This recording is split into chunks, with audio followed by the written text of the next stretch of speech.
2022년 3월 16일 수요일 전광성교회 수요예배 시작하겠습니다. 사랑과 은혜가 풍성하신 아버지 하나님, 사순절 두 번째 주간에 수요예배를 드릴 수 있도록 은혜를 베풀어 주시니 감사합니다. 우리를 사랑하사 죄와 사망에서 구원하시기 위해 이 땅에 오신 예수 그리스도를 기억하며 그분과 함께 걷는 사순절기를 보낼 수 있도록 오늘 우리에게 성령의 은총을 내려주소서. 예수님의 이름으로 기원하옵나이다. 아멘. 찬송가 531장입니다.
예배를 위하여 기도하겠습니다. 사랑과 은혜가 풍성하신 아버지 하나님, 오늘 사순절 두 번째 주간을 맞이하여 우리가 이렇게 예배를 드릴 수 있게 인도하심에 참으로 감사합니다. 주님의 죽음과 그리고 십자가 고통과 그런 모든 것을 묵상하며 주님과 함께 걸어가는 이 사순절기 동안 우리의 마음이 조금이라도 더 예수 그리스도를 닮아갈 수 있도록 우리에게 성령의 은총을 내려 주옵소서. 그리하여 이 땅을 살아가는 동안 이 세상의 죄에 물들지 아니하고 오로지 예수 그리스도의 그 사랑과 그 은혜를 기억하며 조금이라도 주님을 더 닮아가는 작은 예수가 되게 하여 주옵소서. 이 땅을 살아오고 있는 주의 백성들을 위하여 기도합니다. 특별히 이 땅에 벌어지고 있는 이 전쟁 가운데 주님의 은총을 베풀어 주시고 우크라이나를 덮치고 있는 그 전쟁의 화마가 그들을 벗어날 수 있도록 주의 은혜를 베풀어 주시옵소서. 오늘도 그곳에서 주님께 간절히 기도하며 오직 주님의 구원만을 바라고 있는 그들에게 주님의 은혜를 베풀어 주사 속히 전쟁이 그치고 평화가 그 땅 가운데 임하게 하여 주시옵소서. 이 나라와 이 민족을 위하여 기도합니다. 심각한 분열을 앓고 있는 이 대한민국을 주님께서 기억하여 주시옵시고 우리를 불쌍히 여기사 이 분열과 갈등에서 속히 벗어날 수 있게 하여 주옵소서. 세계에서 가장 갈등이 심한 국가, 또한 세계에서 가장 경제적 불평등으로 인해 고통받고 있는 국가, 인구가 절벽에 다다랐고 지역의 격차는 점점 더 깊어지고 있으며 세대 간의 갈등과 또한 남녀 간의 성적 갈등, 이 모든 것들 앞에서 우리는 정말 주님께 간구하지 아니할 수 없습니다. 분열을 획책하고 서로 싸우는 것을 좋아하는 마귀의 종노릇을 하지 않도록 우리에게 바른 분별력을 허락하여 주옵소서. 한 대학교에서 남녀 간에 함께 모두가 쓸 수 있는 공동 화장실을 만들었다고 합니다. 이제는 모두가 이렇게 성적 자유를 추구하고 또한 제3의 성을 이야기하는 혼란한 시대입니다. 주님, 이 시대 가운데 우리가 바르게 가야 할 길이 무엇인지 분명히 깨닫게 하여 주시옵시고, 특별히 주님의 이름을 팔아서 자신의 주장을 관철시키려고 하는 이들의 주장을 막아주시고, 성도들이 거짓 선지자들에게 속지 아니하도록 우리에게 말씀을 깨닫고 주님의 마음을 아는 그런 지혜를 허락하여 주옵소서. 어둠컴컴한 세상 속에서 오직 주님의 말씀만이 우리의 발의 등이 됩니다. 우리가 오늘도 말씀을 공부하고 이 말씀 속에 담겨있는 주님의 뜻을 깨닫기를 소망하오니, 이 시간 성령의 은총을, 각양각색의 은총을 우리에게 부어주사 멀리 있듯이 어느 곳에 있든지 그 말씀을 깨닫고 그 말씀을 따라 살아갈 수 있는 주의 자녀들 되게 하여 주옵소서. 예배를 마친 시간까지 우리에게 놀라운 지혜와 능력 더하여 주시기를 간절히 소망하오며, 이 모든 말씀 우리를 사랑하시는 예수님의 이름으로 기도드립니다. 아멘.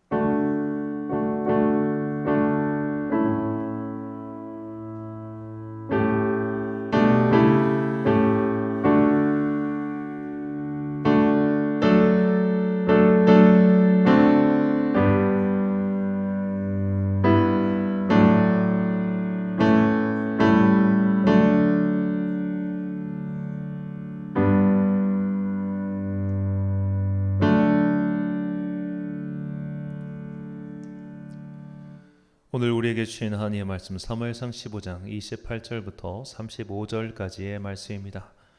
사무엘상 15장 28절부터 35절까지의 말씀,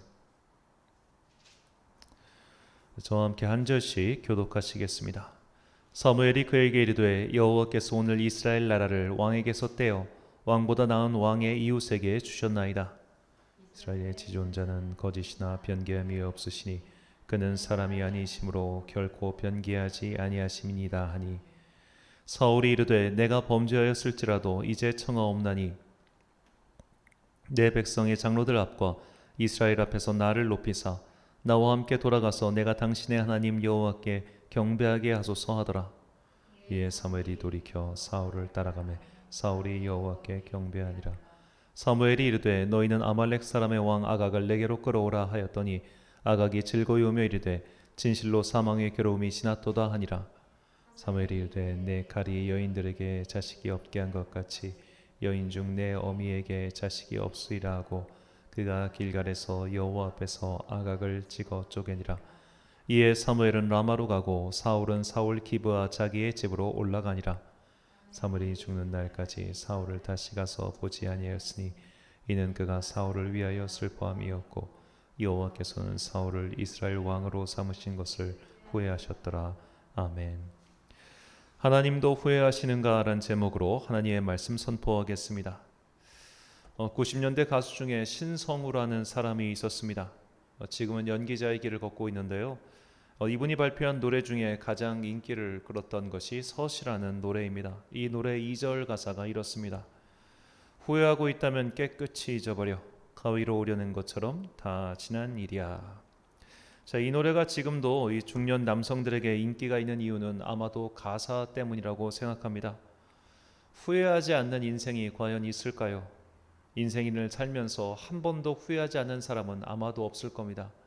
이것은 후회라는 감정이 인간에게 가질 수밖에 없는 숙명과도 같은 감정이기 때문이죠. 후회라는 낱말의 뜻은 과거에 한 어떤 일이나 또는 지난 잘못을 깨닫고 마음속으로 괴로워함입니다. 후회란 시간과 관계가 있습니다. 만약 내가 앞으로 일어날 모든 일을 알고 있다면 우리는 후회할 선택을 하지 않을 겁니다. 혹은 앞으로 일어날 모든 일을 통제할 수 있는 능력이 있다면 우리는 또한 후회할 일 자체가 없겠죠. 그러니까 시간을 알고 능력이 있다면 그 누구도 후회하지 않을 겁니다.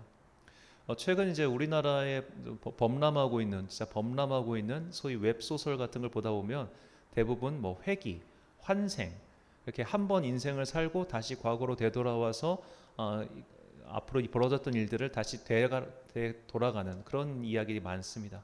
뭐 드라마 중에도 이제 옛날에 방영했던 고백 부부였던가요? 그런 걸 보면 이제 과거로 돌아가가지고 내가 이런 일 때문에 후회스러운 일을 살았으니까 이런 걸 반복하지 않을 거야라는 그런 주제가 참 많죠. 그런 주제가 많은 사람의 공감을 얻는 것은 누구나 다 한 번쯤은 이것 때문에 너무 후회스러워가지고 시간을 돌릴 수만 있으면 좋겠다, 인생을 다시 살 수 있으면 좋겠다, 그런 생각을 하기 때문일 겁니다. 그러니까 인간에게 이 후회라는 감정은 정말 벗어날 수 없는 감정이라고 할 수 있겠죠. 또한 인간이기 때문에 전지전능하지 않아서 어쩔 수 없이 벌어지는 그런 감정과 또 사건이라고 할 수 있겠습니다. 그런데 오늘 본문을 보니까 오늘 본문에서 하나님께서는 후회하신다고 말씀하십니다. 자, 오늘 본문 말씀 35절 다시 읽겠습니다. 사무엘이 죽는 날까지 사울을 다시 가서 보지 아니하였으니 이는 그가 사울을 위하여 슬퍼함이었고 여호와께서는 사울을 이스라엘 왕으로 삼으신 것을 후회하셨더라. 자, 신학생 시절에 이 본문 때문에 꽤 오래 고민했습니다. 하나님께서 후회하신다면 그분은 과연 전능하신 분일까요? 전능하신 분께서 어째서 후회하시는 걸까요? 하나님께서는 시간에 묶여 계시는 걸까요? 그분이 과연 전지전능하시고 앞으로 다가올 모든 일을 통제할 수 있는 권능을 가지신 분이라면 이렇게 후회할 일 자체를 안 하실 것 같은데 왜 성경은 오늘 본문에서 그분께서 후회하신다고 말하고 있는 걸까요? 또한 이 후회하신다는 표현은 오늘 본문 안에서 이미 충돌을 일으키고 있습니다. 본문 29절입니다. 이스라엘의 지존자는 거짓이나 변개함이 없으시니 그는 사람이 아니심으로 결코 변개하지 아니하심이니이다 하니. 자, 이 29절에서 변개함이라고 번역한 히브리어는 나함입니다. 그리고 35절에서 후회하다라고 번역한 히브리어 또한 나함입니다.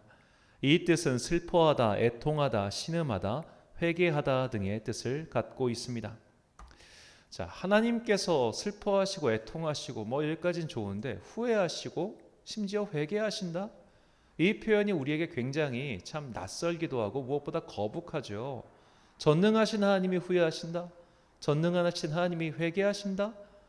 그것이 도대체 무언가? 더군다나 성경에서는 또 다른 데서는 하나님은 후회하지 않으시고 변개하지 않으신다고 했는데 왜 당장 이렇게 본문 안에서 이런 충돌이 일어나는 것일까? 우리는 이런 궁금증을 충분히 가질 수 있습니다. 사실 하나님께서 후회하셨다라는 표현은 본문에서 처음 나온 것이 아닙니다. 하나님께서는 이미 한 번 더 후회하신 적이 있죠. 창세기 6장 6절에서 7절 말씀입니다. 땅 위에 사람 지으셨음을 한탄하사 마음에 근심하시고 이르시되 내가 창조한 사람을 내가 지면에서 쓸어버리되 사람으로부터 가축과 기는 것과 공중의 새까지 그리하리니 이는 내가 그것들을 지었음을 한탄함이니라 하시니라. 자, 이게 전부 다 히브리어 나함인데요. 하나님께서는 이미 홍수 심판 전에 인간을 창조하셨음을 후회하셨습니다. 자, 전지전능한 하나님께서 인간을 창조하신 일 때문에 그리고 오늘 정말로 창조에 비하면 너무나 작디 작은 사울이라는 한 사람 때문에 후회하고 계시다고 이야기하고 있죠.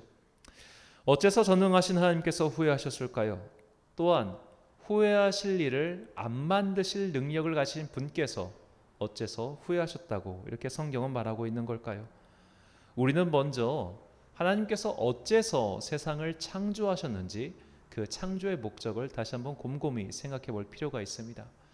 이사야서는 우리 피조물을 가리켜 피조물의 창조 목적을 우리가 창조받은 목적은 하나님을 영화롭게 하기 위함이다라고 이야기를 합니다. 그런데 이것은 피조물의 관점이에요. 우리는 하나님을 영화롭게 하기 위해 태어났어, 만들어졌어. 이건 우리의 어떻게 보면 신앙의 고백입니다. 그런데 하나님 입장에서 하나님 스스로 영화를 받으시기 위해 피조물을 창조하셨다는 것은 사실 말이 되지 않아요. 왜냐하면 하나님은 완전하고 완벽하신 분이기 때문입니다. 완전하고 완벽한 존재가 굳이 누군가에게 찬양을 받는다고 해서 그 완전함이 더해지겠습니까? 그러니까 하나님께서 나 좀 제자한테 박수 받고 싶어.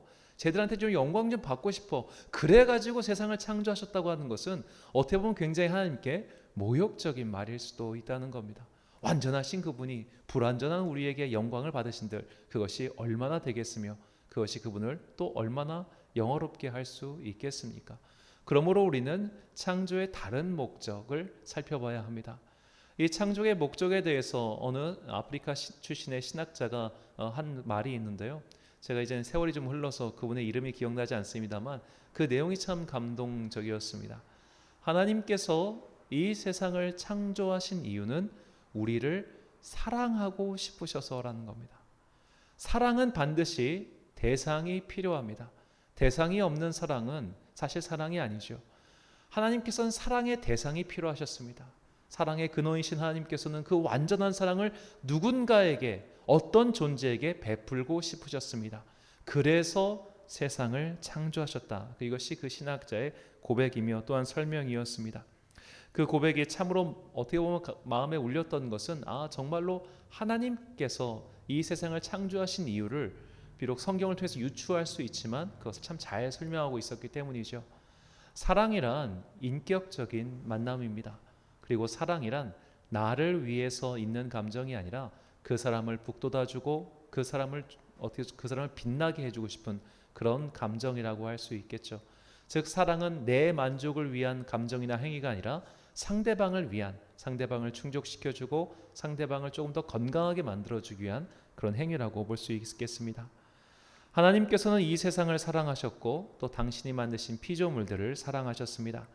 하나님의 사랑의 가장 강력한 증거는 바로 우리에게 주신 자유의지입니다. 만약 하나님께서 자유의지를 주지 않으시고 사랑하셨다면 그것은 사랑이 아니라 조종이라고 할 수 있겠죠. 일부 어떻게 보면 참 미약하고 미숙한 사람들이 벌이는 것처럼 사랑한다는 미명하에 상대를 통제하고 억압하고 그리고 막 내 뜻대로 조종하려고 하는 겁니다. 얼마나 많은 사람들이 이렇게 미숙한 사랑을 하고 있나요? 소위 말해 어떤 부모들도 자식을 사랑한다고 하면서 자식을 내 뜻대로 조종하려고 하는 사람이 얼마나 많이 있습니까? 자식을 통해서 자기가 영화를 받기 위해서 그렇게 어떻게 보면 사랑 아닌 사랑을 강요한 이들이 얼마나 많습니까? 그 미숙한 사랑으로 인해 자녀는 고통을 받게 되죠. 하나님께서는 그런 식으로 사랑하기 위해 우리를 만드신 것이 아니라는 겁니다. 너 내가 낳았어. 너 내가 얼마나 널 사랑하는데 그러니까 너는 나를 영화롭게 하는 나의 부속물이 되어야 돼. 이것이 인간의 마음이라면 하나님의 사랑은 그렇지 않다는 것이죠. 그렇기 때문에 우리에게 자유의지를 주셨습니다. 심지어 그 자유의지는 하나님의 뜻을 거스르면서까지 행할 수 있는 그런 강력한 자유의지를 주신 것이죠. 이 자유의지야말로 하나님의 사랑의 강한 증거입니다. 자식을 내 마음대로 통제하려고 하면 자식이 우리 부모님이 날 너무 사랑해서 나를 통제하고 억압하는구나 이렇게 생각할 아이가 한 명도 없다는 거죠. 사랑은 그 사람을 북돋아주고 발전시켜주는 것입니다. 자, 최근에 이 부모의 사랑에 어떻게 보면 굉장히 건강하고 성숙한 사랑에 대해서 잘 그린 영화가 킹 리처드라고 하는 영화입니다. 작년에 미국에서 개봉했고 아카데미상 6개나 수상했는데 이제 3월 24일 날 우리나라에서 개봉한다고 하네요. 이 영화는 여자 테니스계 1인자인 윌리엄스 자매의 이야기를 담고 있습니다. 이 윌리엄스 자매의 아버지인 리처드 윌리엄스는 흑인 빈민층 출신이었습니다. 이 사람은 자기가 아무리 열심히 일해도 이 가난에서 벗어날 수가 없었어요. 그래가지고 열심히 노동하고 살고 있었는데 어느 날 지역 신문을 보니까 그 지역 테니스 대회에서 우승한 사람의 상금이 자기 1년 연봉보다 많은 겁니다. 그래서 그때부터 이분에겐 5명의 딸이 있었는데 자기 큰딸과 작은딸 이 2명을 훈련을 시켜서 테니스 선수로 키워야겠다라고 결심을 합니다. 그런데 이 테니스가 지금도 주로 주류 미국인 사회의 스포츠인 이유는 이게 돈이 엄청 들어가기 때문이라고 합니다. 골프나 테니스 같은 경우는 흑인 출신 선수가 굉장히 드문 이유가 여기 있다고 하네요. 자, 그래서 이게 자기 돈으로는 도저히 코치를 구할 수 없다 보니까 열심히 공부해가지고 이 자녀들을 위한 72주 훈련 계획을 세우고 이렇게 열심히 자녀들을 스스로 훈련시킵니다.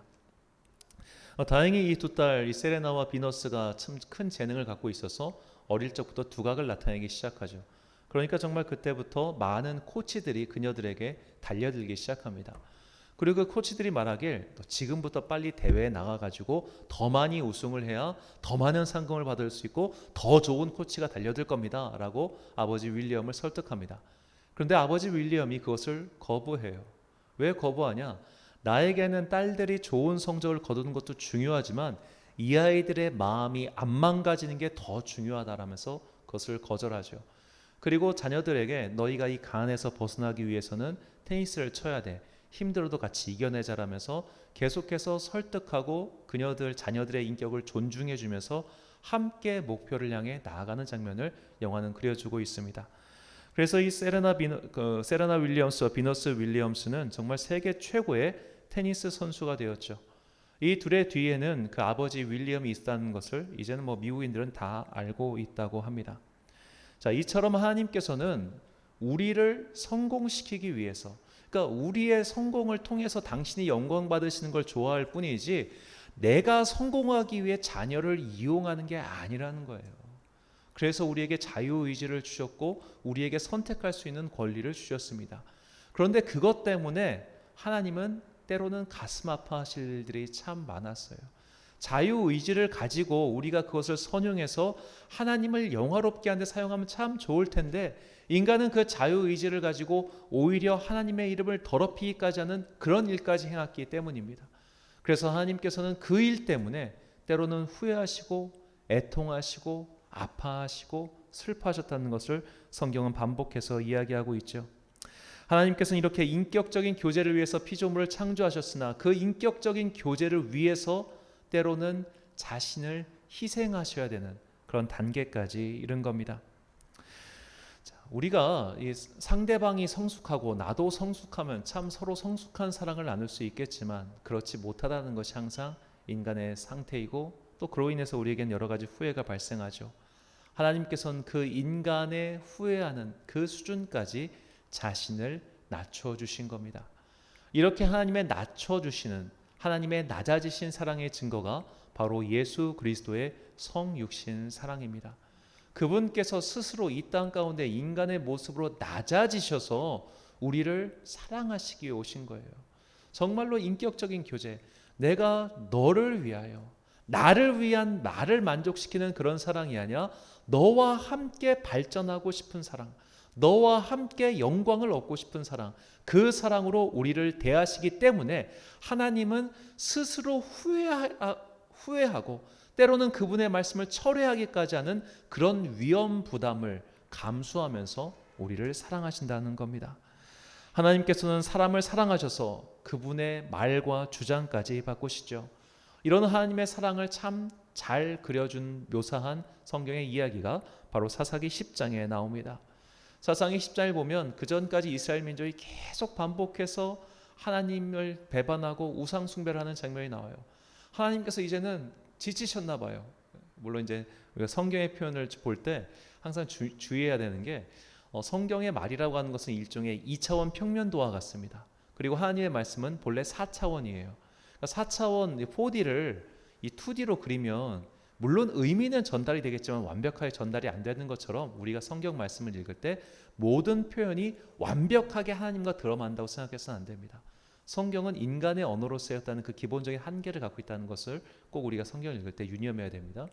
그래서 이 사사기에 보면 하나님께서 정말 사사기 표현에 따르면 나 이제 정말 모르겠다. 아니, 니들 마음대로 해라, 마음대로 해. 나 몰라. 이런 장면이 나옵니다. 그러니까 그걸 하나님의 모습을 본 이스라엘 민족이 후회하면서 회개하면서 하나님 제발 우리한테 돌아와 주세요 라고 하는 장면이 나옵니다. 그때 하나님께서 이렇게 행동하십니다.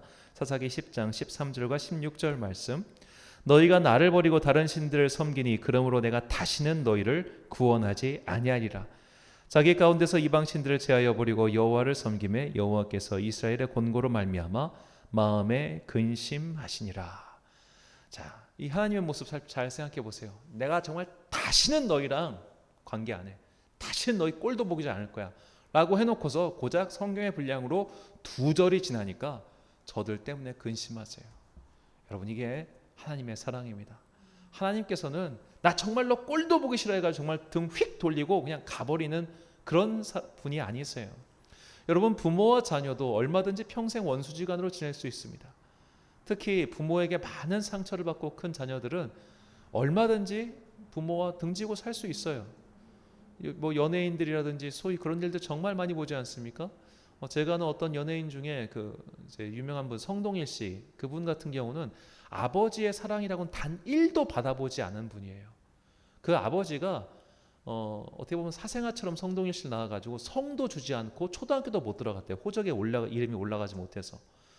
호적에 이름을 올리려고 그 엄마가 아버지 찾아가서 사정사정 해가지고 겨우 성씨를 부여받아 호적에 올려 초등학교에 갔다고 합니다. 근데 초등학교 올라간 이후 성동일 씨 소망이 뭐였냐면 저 아버지가 내 눈앞에 사라지는 거였어요. 맨날 엄마 때리니까. 맨날 때리니까.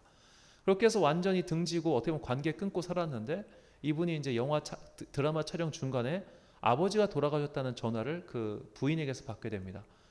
그리고 고민을 했대요. 이걸 가야 되나 말아야 되나. 그래 안 갔대요. 이거 왜 가? 40년을 얼굴 안 보고 살았는데. 자, 그러니까 그 이야기가 나왔을 때 정말 많은 사람들이 댓글로 공감을 표현했습니다. 보면은 내가 아빠한테 맞은 거, 내가 엄마한테 맞은 거, 뭐 온갖 이야기가 다 적혀 있어요. 심지어 어떤 분은 이런 적도 있대요.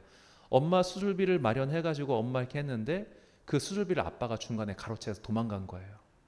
그래가지고 그걸 찾아가서 이랬답니다. 당신 나랑 죽어서도 만나지 말자고. 죽어서도 만나지 말자고. 자, 이 정도로 여러분 얼마든지 부모와 자녀의 관계라고 해도 그렇게 틀어지는 건 사실 일도 아니죠. 자, 하나님과 우리와의 관계도 마찬가지였습니다. 근데 그분이 잘못해서 틀어진 게 아니라 자녀인 우리가 등을 돌리고 도망간 거예요. 저 멀리 가버렸어요. 그러면 창조주이신 하나님 입장에서 네가 그래? 나도 너희 다시는 안 봐. 이렇게 하실 수 있는데 그들이 잘못했어요. 이러니까 그냥 그것 때문에 속이 부글부글 끓고 있는 게 지금 하나님의 마음이라는 거죠. 하나님께서는 이것을 후회하시고 이것을 애통해 하시고 이것 때문에 근심하시는 겁니다. 그분이 부족해서 후회하시고 그분이 부족해서 근심하시는 게 아니라 오늘 부족한 우리 때문에 근심하시고 우리 때문에 애통해 하시는 거예요. 성경은 이런 하나님의 모습을 반복해서 우리에게 말씀하고 있습니다. 하나님의 사랑은 감히 인간의 사랑과 비교할 수 없습니다. 인간은 자기 자존심 때문에 자기의 말을 철회하지 않아요. 자기 자존심을 지키기 위해서 때론 사람을 버리기도 합니다. 그러나 하나님께서는 자신의 완벽함을 위해서 우리를 사랑하시는 게 아니라 때로는 그 완벽함에 흠이 가도 괜찮아. 때로는 내가 완전한 모습 보여주지 않아도 괜찮아. 때로는 내가 한 말 다시 그냥 취소해도 상관없어. 왜냐하면 나는 너희를 위해서 얼마든지 내 자존심 따위는 버릴 수 있고 얼마든지 내가 한 말 따위는 뒤집을 수 있어. 이게 내가 너희에게 보여주는 완전한 사랑이야 라는 걸 보여주시는 거죠. 그러니까 하나님은 완벽하기 위해서 존재하시는 분이 아니라 우리에게 완전한 사랑을 보여주시고 싶으신 거예요. 나 이렇게 완벽한 존재야. 그러니까 너희는 나를 믿어. 이게 아니라 나는 너희에게 완전한 사랑을 베풀어 줄 거야. 이게 하나님의 모습이라는 거죠. 이것을 알고 있었던 시편 기자는 이렇게 노래합니다. 시편 106편 44절부터 46절까지 말씀입니다. 그러나 여호와께서 그들의 부르짖음을 들으실 때에 그들의 고통을 돌보시며 그들을 위하여 그의 언약을 기억하시고 그 크신 인자하심을 따사 뜻을 돌이키사 그들을 사로잡은 모든 자에게서 긍휼히 여김을 받게 하셨도다. 아멘. 여기서 뜻을 돌이키다라는 히브리 언도 나함입니다. 하나님께서는 사람 앞에서 자존심을 부리지 않으십니다. 내 자존심 때문에 내가 지난번 이렇게 말한 것 때문에 이걸 지키기 위해서 나는 내 뜻을 관철할 때니 너희가 너희 뜻을 꺾어. 내가 너희 만들었잖아. 내가 너희 참 부모잖아. 부모를 위해 자식이 뜻을 꺾어야지. 이렇게 말씀 안 하신다는 거예요. 부모를 위해 자식인 너희가 희생해야지. 그렇게 안 하신다는 거예요. 내가 너희를 위해 자존심을 꺾을 거야. 내가 너희를 위해 내가 한 말을 돌이킬 거야. 내가 너희를 위해 내가 지난번에 한 말도 나는 얼마든지 뒤집을 수 있어. 왜냐하면 그것이 완전한 사랑이기 때문에. 그 사랑으로 주님께서는 오늘도 우리를 돌보고 계십니다. 주님께서는 홍수로 인류를 심판하실 때 심판하시고 나서 거 봐라. 내 말 안 들으니까 이렇게 되지. 너희들 앞으로 내 말 안 들으면 이렇게 엄청 내가 때릴 거야. 이렇게 안 하세요. 창세기 8장 21절과 22절 말씀. 여호와께서 그 향기를 받으시고 그 중심에 이르시되 내가 다시는 사람으로 말미암아 땅을 저주하지 아니하리니 이는 사람의 마음이 계획하는 바가 어려서부터 악함이라. 내가 전에 행한 것 같이 모든 생물을 다시 멸하지 아니하리니 땅이 있을 동안에는 신음과 거둠과 추위와 더위와 여름과 겨울과 낮과 밤이 쉬지 아니하리라. 아멘. 심판하시고 나서 거봐라 내 말 안 들으니까 이렇게 벌받지, 이게 아니고 그 심판 때문에 아파하시는 게 지금 하나님의 모습이라는 겁니다. 정말로 부모가 자녀를 때리고 나서 다음에 또 내 말 안 들으면 또 내가 너 후려친다, 이게 아니고 때리면서 우는 거예요. 아파서, 내 살점이 뜯어져 나가는 것 같아서. 그 마음으로 주님께서는 십자가를 짊어지고 우리를 위하여 죽으셨습니다. 하나님의 모습은 우리가 상상하는 그런 완전하고 완벽한 모습이 아닙니다. 하나님의 모습은 때로는 우리를 사랑하시기 때문에 그 완전함과 완벽함도 얼마든지 버리실 수 있는 그런 놀라운 사랑의 하나님이십니다. 오히려 하나님은 우리처럼 후회하시고 아파하시고 하신 말씀도 거두시는 하나님이시죠. 그분의 완전한 모습은 오직 하나, 사랑뿐입니다. 우리에게 완전한 사랑을 보여주시고 그 완전한 사랑으로 사랑하실 분이지, 당신의 완전함과 완벽함을 위하여 우리를 만드시고 이용하시는 분이 아니라는 겁니다. 오히려 하나님은 피조물인 우리를 위하여 지금도 활동하고 계십니다. 이렇게 자신의 완전한 사랑을 위하여 오히려 자존심마저 버리신 하나님의 모습을 깨달은 시편 기자는 그 사랑에 감동하여 다음과 같이 고백합니다. 시편 23편 4절 말씀입니다. 내가 사망의 음침한 골짜기로 다닐지라도 해를 두려워하지 않을 것은 주께서 나와 함께 하심이라. 주의 지팡이와 막대기가 나를 안위하시나이다. 아멘. 이 말도 히브리어 나함입니다. 하나님께서는 완전한 사랑으로 인도하시기에 나는 후회할 일이 없고 나는 비통할 일이 없다라고 시편 기자는 고백하고 있는 것이죠. 하나님은 참으로 우리를 후회하지 않고 우리가 애통해하지 않고 우리가 근심하지 않도록 당신께서는 후회하시고 당신께서는 근심하시고 당신께서는 애통해하시는 그런 완전한 사랑의 하나님이십니다. 우리가 완전하고 흠이 없기에 그런 완전한 사랑을 베풀어 주신 것이 아니라 그 완전한 사랑이 아니고서는 우리가 도무지 살 수 없는 연약한 존재이기에 우리를 지켜주시는 겁니다. 그러므로 우리는 이런 애통해 하시는 하나님의 마음을 깨닫고 당신의 자존심 따위는 팽개치시고 자신을 비워 사람의 몸으로 오신 그 완전한 사랑을 받아들이고 죄의 길에서 떠나 주님께로 돌아와야 합니다. 이것이 완전한 사랑을 베풀어 주시는 주님께서 우리에게 요구하시는 바입니다. 요엘서 2장 12절과 13절 말씀 함께 읽겠습니다. 시작. 여호와의 말씀에 너희는 이제라도 금식하고 울며 애통하고 마음을 다하여 내게로 돌아오라 하셨나니 너희는 옷을 찢지 말고 마음을 찢고 너희 하나님 여호와께로 돌아올지어다. 그는 은혜로우시며 자비로우시며 노하기를 더디하시며 인애가 크시사 뜻을 돌이켜 재앙을 내리지 아니하시나니. 아멘. 사랑하는 천안 광성교회 성도 여러분, 그리고 이 예배를 함께 드리시는 귀한 주님의 자녀 여러분, 하나님께서는 당신의 완전함을 위하여 우리를 희생시키는 분이 아니십니다. 그 완전함을 지키기 위해 우리를 도구로 사용하시는 군주와 같은 분도 아니십니다. 하나님은 오히려 그깟 자존심 따위는 하나도 중요하지 않으신 분이십니다. 그분은 우리를 사랑하시어 스스로 인간의 모습으로 이 땅에 내려오셔서 저주의 죽음에 이르기까지 우리를 사랑하신 분이십니다. 인간은 사랑 앞에서도 자존심을 내세웁니다. 상대를 온전하게 사랑해서 세워주는 것이 아니라 상대를 나를 빛나게 하기 위한 도구로 삼기 일쑤입니다. 우리는 감히 인간의 생각으로는 이런 하나님의 완전한 사랑을 상상할 수도 없습니다. 그 완전하고 완벽한 사랑, 자신까지 꺾으시는 사랑이 지금도 우리를 감싸고 있으며 인도하고 있습니다. 그러니 사망의 음침한 골짜기를 지나고 있다 하더라도 걱정하지 마십시오. 그분께서는 우리를 후회의 골짜기에 버려두지 않으시고 생명의 빛으로 인도하십니다. 그러니 언제나 주님께로 돌아가십시오. 아무리 먼 곳으로 갔다고 하더라도 다시 그분께로 돌아가십시오. 그분께서는 집을 뛰어나간 둘째 아들을 기다리는 아버지처럼 우리가 어떤 모습이든지 돌아오길 기다리고 그리고 그저 맞아주실 것입니다. 그 완전한 사랑을 믿고 의지하여 언제든지 주님께로 돌아가고 그분과 함께 머무르는 여러분과 제가 되시길 간절히 축원합니다. 기도하겠습니다. 사랑과 은혜가 풍성하신 아버지 하나님, 우리는 살아가는 동안 참으로 후회할 일들을 많이 저지르며 살아왔습니다. 그러나 주님께서는 우리를 위하여 우리를 그런 후회의 골짜기에 버려두지 아니하시고 차라리 내가 후회하겠다, 내가 아파하겠다, 내가 근심하겠다 하며 오늘도 손을 뻗어 우리를 건져주시는 그런 완전한 사랑을 보여주시는 하나님이심을 내가 믿습니다.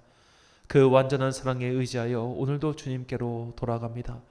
주님, 이 발걸음이 참으로 미천하고 참으로 보잘것없고 참으로 쑥스럽지만 그래도 주님께서는 우리를 받아주시는 그 하나님이심을 우리가 믿습니다. 그 완전한 사랑을 믿고 오늘도 하루하루 뚜벅뚜벅 걸어갑니다. 우리의 걸음에 주님께서 함께 해주시고 오늘도 당신께 달려가는 우리를 안으시사 우리의 애통하는 심령, 근심하는 마음을 모두 도말하여 주시옵소서. 그 완전한 사랑 앞에서 오늘도 무릎을 꿇고 그 완전한 사랑에 감동하여 오늘도 변화받기를 소망하오니 성령의 뜨거운 사랑으로 말미암아 우리가 그것을 깨닫고 이제는 주님을 다시는 떠나지 아니하고 항상 주님께로 돌아오는 당신의 권속들 되게 하여 주옵소서.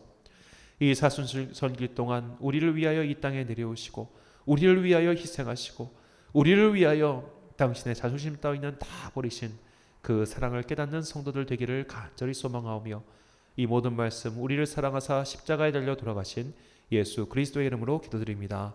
아멘. 찬송가 292장 찬양하겠습니다.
주기도문하심으로 수요예배 마치겠습니다. 하늘에 계신 우리 아버지, 아버지의 이름을 거룩하게 하시며 아버지의 나라가 오게 하시며 아버지의 뜻이 하늘에서와 같이 땅에서도 이루어지게 하소서.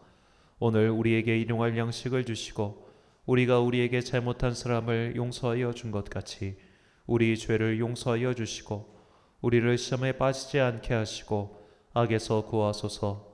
나라와 권능과 영광이 영원히 아버지의 것입니다. 아멘.